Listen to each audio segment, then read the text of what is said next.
When I moved from the Church of the Madeleine in Tulsa last July to the Church of St. Benedict in Broken Arrow, one of the last things I did was to clear out my room in the parish rectory.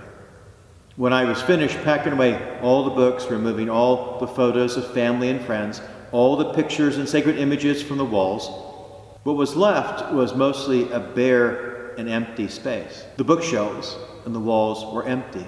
What I had become accustomed to seeing in the place where I'd lived for 7 years was absent. What had made it my home, it had all been removed from sight. In many of our parish churches, beginning this weekend, we will mark the 5th Sunday of Lent by removing from sight the sacred images in the sanctuary.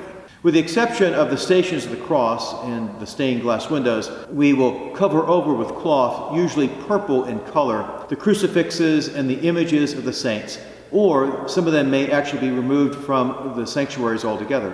They will remain covered or absent during the remaining days of Lent until the Easter Vigil. This covering, also known as veiling of the sacred images, is an ancient custom done during what was once called the Passiontide, meaning the period from the 5th Sunday of Lent through Good Friday. The purpose of the veiling is to focus our attention on the penitential aspect of Lent as we near Holy Week and Easter. In a visual way, it reminds us that the glory and joy of our Catholic faith, expressed in the beauty in the places of our worship, are only possible through Jesus Christ by his suffering and death on the cross. When we cover over or remove from sight the sacred images that we are accustomed to seeing in the sanctuary, we're confronted by how different it looks. It becomes something of an empty space.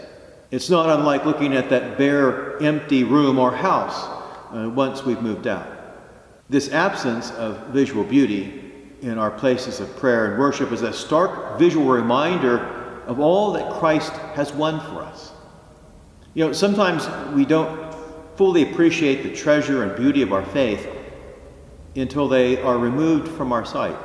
This is the aim of veiling the crucifixes and sacred images, beginning on the 5th Sunday of Lent. During the final weeks of Lent, we do not have to limit the covering of the sacred images to our parish churches. I encourage you to do the same in your home.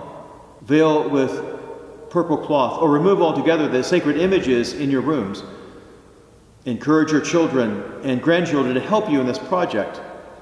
There's so much that will distract them at Easter with the chocolate bunnies and the looking for hidden eggs and so on.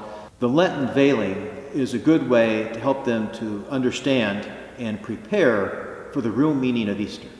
Jesus veiled his glory during his passion. We can veil our sacred images, our holy items, in preparing ourselves to take part in that passion in the Church's liturgy during Holy Week. The coming Passiontide is an important time of preparation to celebrate the resurrection of Jesus Christ on Easter Sunday. Come take part in this time of preparation at the Church of St. Benedict. I look forward to seeing you and your family at Mass here this weekend. God bless you.